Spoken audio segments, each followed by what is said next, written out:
लेकिन सबसे ज़्यादा प्रभावित उनके माता पिता, परिवार के लोग उनके हुए। मैं राज्य के मुख्य सेवक के रूप में उनकी माँ से, उनके पिता से बात करूँगा। बात करने के बाद कानूनी रूप से सभी चीज़ों का अध्ययन करने के बाद उनका जो भी हमारे लिए जो भी वो अपनी बेटी के न्याय के लिए चाहते हो हम उसको आगे बढ़ाएं।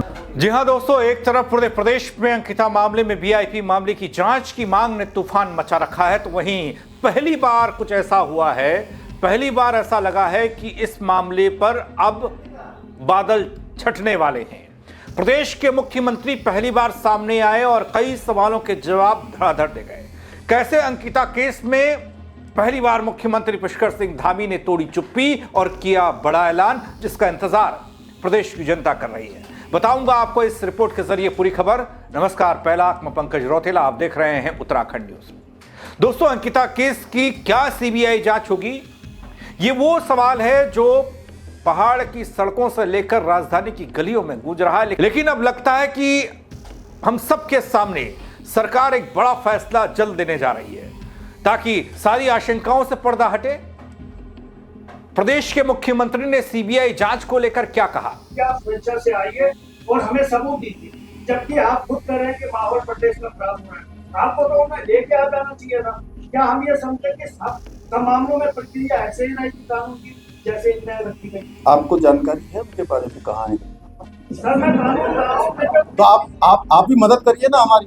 हम तो पकड़ ही रहे हैं उनको, हम पकड़ ही रहे हैं उनको। आप हमसे ये कहेंगे आप नहीं, आप बताइए ना, पुलिस ढूंढ रही है ना, आपको पता है रोज उनके घर में नोटिस दे रही है, जगह जगह छापेमारी हो रही है, जगह जगह जा रही है, देश के अंदर उनके मोबाइल लोकेशन निकाली जा रही है। तो कहीं आपको भी जरूरत हो तो कोई बता दीजिए। तभी तो कह रहा हूँ, आप भी बता दीजिए कुछ हो तो।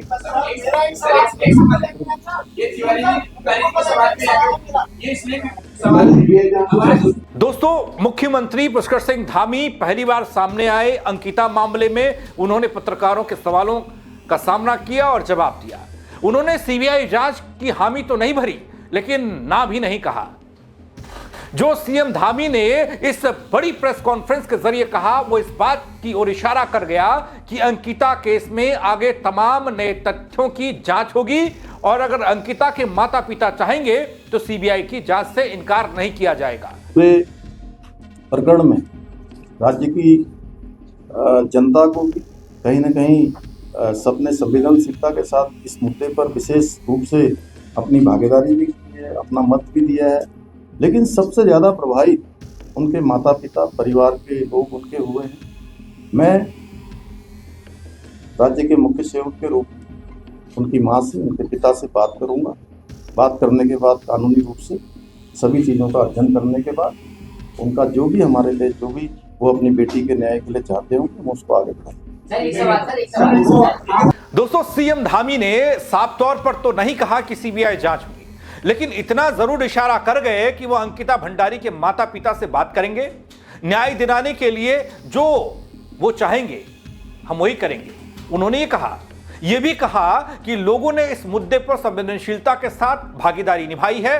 अब दोस्तों, मुझे ऐसा लगा कि मामला सीबीआई जांच की तरफ बढ़ रहा है। बल शायद हम सबको जल्द वो ऐलान भी देखने को मिलेगा जिसकी मांग प्रदेश की जनता कर रही है, विपक्ष कर रहा है और अंकिता के मां बाप भी करते रहे हैं। लेकिन जब मुख्यमंत्री धामी उनसे बात करेंगे तो तब वो क्या कहेंगे? क्योंकि अब पूरा का पूरा मामला मुख्यमंत्री की तरफ से ये कह दिया गया कि अंकिता के माता पिता, उनका परिवार जो चाहेगा उस तरीके से जांच आगे होगी, तथ्यों को सामने रखकर। लेकिन इधर दोस्तों, पिछले एक महीने से राजनीतिक घमासान अपने चरम पर है। उनके पास कुछ है तो भागे क्यों हैं? हम सुरेश राठौर और दुष्यंत गौतम की व्यक्तिगत लड़ाई का परिणाम है क्या ये? देखिए, वही उसी के लिए तो हम लोग जांच कर रहे हैं कि आखिर उन्होंने बोला है तो क्यों बोला है। वो आए और वो बोले और उनको जवाब तो देना पड़ेगा। वो उनके घर में भी हम लोग गए हैं, पुलिस गई है, प्रशासन के लोग गए हैं, रिक्वेस्ट भी कर रहे हैं। हम लोग अनेक माध्यमों से उनसे संपर्क करने का प्रयास कर रहे हैं कि सुरेश जी आइए और बताइए, वही कुछ आपने इतनी बड़ी बात हो गई है, इतने लोगों के मन में शंका पैदा हो गई है, राज्य के अंदर लोग जो है अविश्वास की स्थिति से गुजर रहे हैं। आए आप, मैं तो उनसे निवेदन कर रहा हूँ कि वो आए, कोई सबूत दें। और मैं बिल्कुल गारंटी के साथ कह रहा हूँ कि कोई किसी में बचने वाला नहीं है। प्रदेश में तापमान इस मुद्दे ने बढ़ा दिया इस सर्द मौसम में, जिस पर विपक्षी दल लगातार सरकार को घेरने की कवायद में जुटे रहे, जिसमें मुख्य रूप से अंकिता भंडारी हत्याकांड मामले ने विपक्षी दलों के साथ ही जनता को सड़क पर ला दिया। सामाजिक कार्यकर्ता सीबीआई जांच की मांग करने लगे। इसको लेकर पहले भी बीजेपी के कैबिनेट मंत्री समेत कई नेता प्रेस वार्ता को संबोधित कर चुके हैं, प्रेस को जवाब दे चुके हैं, जनता के सवालों के जवाब दे चुके हैं। लेकिन ऐसा कहीं पर भी नहीं लगा जहां इस मामले में बड़ी जांच होगी, इस मामले पर सीबीआई जांच होगी। बहुतों ने कहा, लेकिन लगा किसी को नहीं। लेकिन आज मैं क्यों कह रहा हूं कि यह जांच, ये बात अब सीबीआई जांच की तरफ बढ़ रही है, क्योंकि मुख्यमंत्री पुष्कर सिंह धामी जब सामने आए तो उन्होंने बेबाकी से, उन्होंने साफ तौर पर कहा कि आप कड़वे से कड़वे सवाल पूछ लीजिए, जो भी आपके मन में चल रहा हर बात का आपको जवाब मिलेगा। और उन्होंने जवाब देने की पूरी कोशिश भी की है। ऐसे में मंगलवार की दोपहर का वक्त जब मुख्यमंत्री पुष्कर सिंह धामी खुद प्रेस वार्ता करने आए तो उन्होंने इशारा कर दिया उस ओर जिसकी मांग प्रदेश की जनता कर रही है। एक दो ऑडियो पर बात होती है, ऑडियो के पास बात होने के बाद सीधे प्रेस कॉन्फ्रेंस देहरादून में नहीं होती है, देहरादून से सीधे दिल्ली होती है प्रेस कॉन्फ्रेंस। समझ में नहीं आ रहा है कि आखिर एक ऑडियो के आधार पर इतना बड़ा बवंडर राज्य के अंदर किया जा रहा है। हम भी राज्य के अंदर काम करते हैं, हमने भी ईमानदारी से काम किया है, और कोई भी अगर किसी के पास भी कोई सबूत होगा तो मैं बिल्कुल आप सबके सामने स्पष्ट करना चाहता हूं, कोई छूटने वाला नहीं है। हाँ, अगर देखिए, हिंदुस्तान के अंदर उम्र कैद की सजा बहुत बड़ी सजा होती है, और किसी को उम्र कैद की सजा मिली हुई है, अगर कोई उसमें और होता, कोई और होता, तो वो ऐसा नहीं हो सकता है कि वो उसका नाम नहीं बताते, उसका नाम जरूर बताते। और एक ऑडियो में वो आपस में बात करते हुए यह भी कह रहे हैं, एक में कह रहे हैं कि इसकी हत्या हुई है, बेटी के बारे में कहते हैं कि हत्या हुई है, और दूसरे में कहते हैं कि इसने आत्महत्या कर ली। अब इनकी कौन सी बातों को सच माना जाए? अगर हम इनकी आत्महत्या की बात मान लें तो कहीं ऐसा तो नहीं कि न्यायालय में जाके इससे उनको इसका कहीं ना कहीं इस रूप में भी कोई जो है कोई षड्यंत्र तो नहीं चल रहा? इतनी बड़ी सजा हो चुकी है, हम हर जांच के लिए तैयार। हमने कब मना किया कि हम कोई जांच नहीं करवाएंगे? जन भावनाओं का ख्याल रखना चाहिए। सोशल मीडिया पर भी अगर आप ही का नाम आ जाएगा तो क्या करेंगे कल? नहीं, पहले मुझे आप बताइए, आपका नाम आ जाएगा तो क्या करेंगे? अगर आपका नाम कह दे वो ऑडियो वाला, क्या करेंगे बताइए पहले मुझे। नहीं, अभी इस देखिए विरोध है, हम लोगों ने कहा है कि हम कोई चीज हम जांच करवा रहे हैं, एफएसएल के लिए बुला रहे हैं, अगर उनके पास सत्यता है, कोई बात है, तो भाई वो भाग रहे हैं ना, उनको हम ढूंढ रहे हैं। आपको पता है वो कहाँ है? आप ला दीजिए ना भाई साहब, प्लीज आप हमारी मदद कर दीजिए ना, राज्य की मदद कर दीजिए, प्रशासन की। दरअसल दोस्तों, अंकिता भंडारी हत्याकांड को लेकर प्रदेश में मचे सियासी घमासान और सामाजिक घमासान भी आप कह सकते हैं। बीजेपी और सरकार असहज महसूस कर रही है। मुख्य वजह यही कि कथित वीआईपी के नाम का खुलासा हो। मुख्य विपक्षी दल कांग्रेस प्रदेश भर में जिला स्तर पर प्रदर्शन कर रहा है। बीजेपी के पूर्व विधायक सुरेश राठौर की कथित पत्नी उर्मिला सनावर की ओर से सुरेश राठौर के तमाम ऑडियो क्लिप वायरल होने के बाद प्रदेश भर में यह भूचाल मचा है, क्योंकि वायरल ऑडियो में इस बात का दावा किया गया कि जिस वीआईपी के नाम की चर्चा हो रही है वो उस फोन में है, उसका नाम है। इस पूरे मामले पर बीजेपी संगठन की ओर से 3 नेताओं ने प्रेस वार्ता को संबोधित किया है जो बड़े हैं। सबसे पहले आपने देखा होगा जब इस पूरे मामले की शुरुआत हुई थी, जहां बीजेपी के प्रदेश अध्यक्ष ये कह गए कि दलित वर्सेस ऐसे करके दलित समाज से जोड़ने की कोशिश की थी, तब बीजेपी के दलित नेता और दलित विधायक खजानदास सामने आए थे, उन्होंने प्रेस को संबोधित किया था। इसके बाद कैबिनेट मंत्री सुबोध उनियाल सरकार का पक्ष रखने आए, प्रेस वार्ता की। उस दौरान भी वो घिरते नजर आए, क्योंकि सवाल यही वाले थे जो मुख्यमंत्री के सामने। जिस तरीके से मुख्यमंत्री ने सवालों के सादगी से जवाब दिए, ऐसा कहीं पर लगा नहीं। बीजेपी की तरफ से खजानदास आए हूं, वो हड़बड़ाहट में दिखाई दिए, कभी इधर की बात कभी उधर की बात।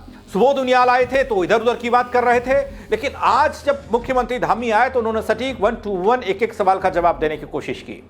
हमारे राज्य के अंदर जो भ्रम की स्थिति बनी है, जो उनके परिवार को कष्ट हुआ है, और जो परिवार की बेटी गई है, हम सबका परिवार है, पूरा राज्य है। मैं तो ये कहता हूं कि अभी आपने भी कहा, जैसे आपको भी भाई साहब कुछ पता हो तो उनके बारे में बताइए, जरूर हम जो है इस पर करेंगे जांच। बिल्कुल जो है मैं बहुत संवेदनशीलता से बोल रहा हूँ, बहुत जिम्मेदारी से बोल रहा हूँ। हम किसी जांच से कहीं जाने वाले नहीं। हमें जो जांच की आवश्यकता पड़ेगी हम वो सब जांच करवाने को तैयार है। आपको पता है पिछली बार छात्रों का मामला आया था, तो छात्रों के मामले में हमें लगा कि भाई 8 दिन हो गए, 10 दिन हो गए, और सच में छात्रों को लग रहा था कि कोई इसमें गड़बड़ है, क्या है।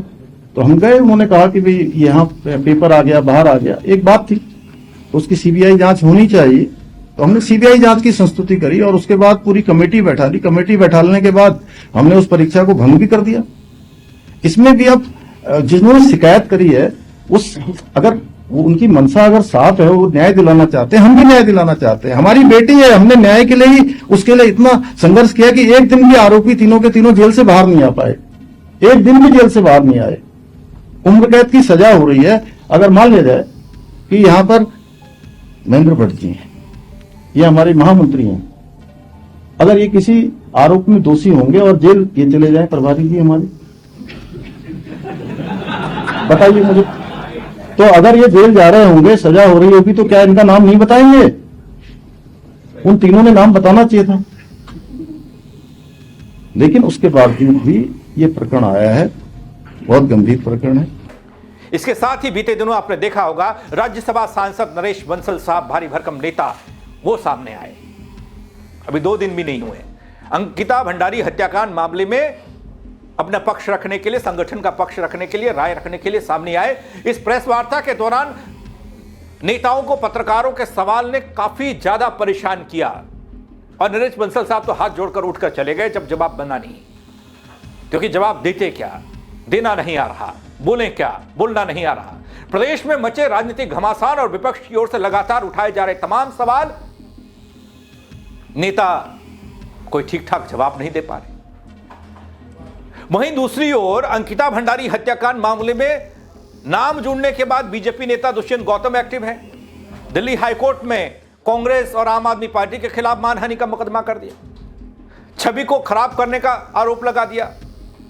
देहरादून के थाना डालनवाला में बीएनएस और आईटी एक्ट की तमाम धाराओं में प्राथमिकी दर्ज हो गई, एफआईआर दर्ज हो गई।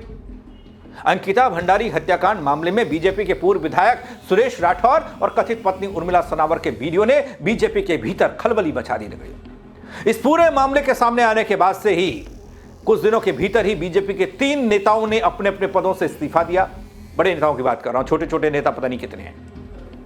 आप प्रदेश के मुख्यमंत्री सामने आए तो इस बात का अंदेशा, आप ये कह सकते हैं कि पॉजिटिव नोट में लेंगे, संभावना ये कि इस पूरे प्रकरण से पर्दा जल्द हट सकता है। अभी भी सूत्र ये बता रहे हैं कि अंदर खाने बात हो चुकी है और जल्द सही समय देखकर प्रदेश की सरकार, प्रदेश के मुख्यमंत्री बेहतर जांच का ऐलान कर सकते हैं। कब करेंगे इसका इंतजार रहेगा। लेकिन अंकिता भंडारी हत्याकांड ने अब न सिर्फ प्रदेश की सियासत में भूचाल लाया है, बल्कि हर ओर जनता और प्रशासन की निगाहें इस पर जा टिकी हैं कि जांच का क्या होगा। मुख्यमंत्री पुष्कर सिंह धामी ने साफ कर दिया, अंकिता के माता पिता की इच्छा के अनुसार न्याय सुनिश्चित करेंगे। नए तथ्यों की जांच के लिए किसी भी विकल्प से इनकार नहीं करूंगा, यह उन्होंने साफ कहा। बीजेपी में इस्तीफों और कानूनी कार्रवाई के बीच यह मामला अब सीबीआई जांच की दिशा में बढ़ता नजर आ रहा है दगड़ी। और आने वाले दिनों में हो सकता है कि हम सब ये देखें कि इस पूरे विवाद में सच क्या है, कौन कौन से नए पहलू उजागर होंगे, कौन कौन से नए चेहरे सामने आएंगे। वो जांच का ऐलान भी होगा जिसका इंतजार किया जा रहा है। क्योंकि ऐसा ही कुछ हमने पेपर लीक के दौरान भी देखा था। जब पेपर लीक हुआ, युवा सड़क पर आए, प्रदर्शन भारी हुआ, विरोध हो रहा था, तो तुरंत प्रदेश के मुख्यमंत्री पुष्कर सिंह धामी ने एक्शन लिया था। एक्शन का मतलब यह कि छात्रों के बीच में पहुंचकर सीबीआई जांच की संस्तुति की थी। क्या एक बार फिर से यहां पर भी कुछ ऐसा होने वाला है? क्योंकि इशारा किया मुख्यमंत्री धामी ने कि अंकिता के माता पिता से बात करके आगे जांच की बात होगी। और कब यह होने वाला है, बस इंतजार इस बात का है दगड़ियों। आप क्या कहेंगे इस खबर को लेकर? कमेंट के जरिए अपनी राय दीजिएगा, शेयर कीजिएगा खबर को। मेरे साथ जुड़ने के लिए आप सबका बहुत शुक्रिया। जय उत्तराखंड। लेकिन सबसे ज़्यादा प्रभावित उनके माता पिता, परिवार के लोग होते हुए मैं राज्य के मुख्य सेवक के रूप में उनकी माँ से, उनके पिता से बात करूँगा। बात करने के बाद कानूनी रूप से सभी चीज़ों का अध्ययन करने के बाद उनका जो भी हमारे लिए जो भी वो अपनी बेटी के न्याय के लिए चाहते हो, हम उसको आगे